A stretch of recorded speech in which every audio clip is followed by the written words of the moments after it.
എല്ലാവർക്കും നല്ലൊരു പ്രഭാതം നേരുന്നു. 1 പത്രോസ് 5:7. അവൻ നിങ്ങൾക്കായി കരുതുന്നതാകിയാൽ നിങ്ങളുടെ സകല ചിന്താകുലവും അവൻ്റെ മേൽ ഇട്ടുകൊള്ളുവീൻ. എനിക്ക് വേണ്ടി ആര് കരുതും എന്ന് നാം പലപ്പോഴും വ്യാകുലപ്പെടാറുണ്ട്. തങ്കൽ ആശ്രയിക്കുന്നവർക്കായി കരുതുന്ന ഒരു ദൈവമുണ്ടെന്ന് തിരുവചനം നമ്മെ പഠിപ്പിക്കുന്നു.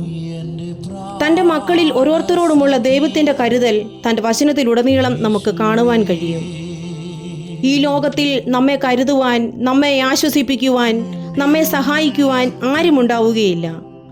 എല്ലാവരും മാറിപ്പോകുന്നവരും മറന്നു കളയുന്നവരുമാണ്.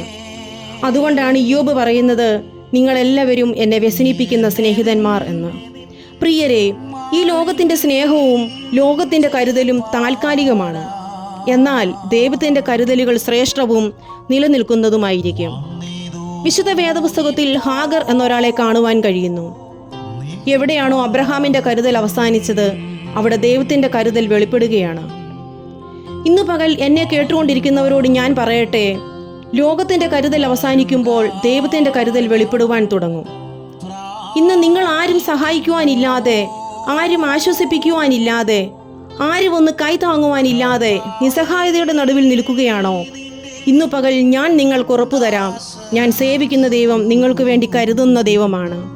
അതുകൊണ്ട് നിങ്ങളുടെ എല്ലാ ഭയങ്ങളും, എല്ലാ ഭാരങ്ങളും, എല്ലാ ചിന്താകുലങ്ങളും ദൈവത്തിൽ ഭരമേൽപ്പിക്കുക.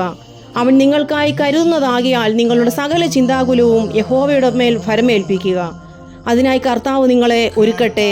God bless you all.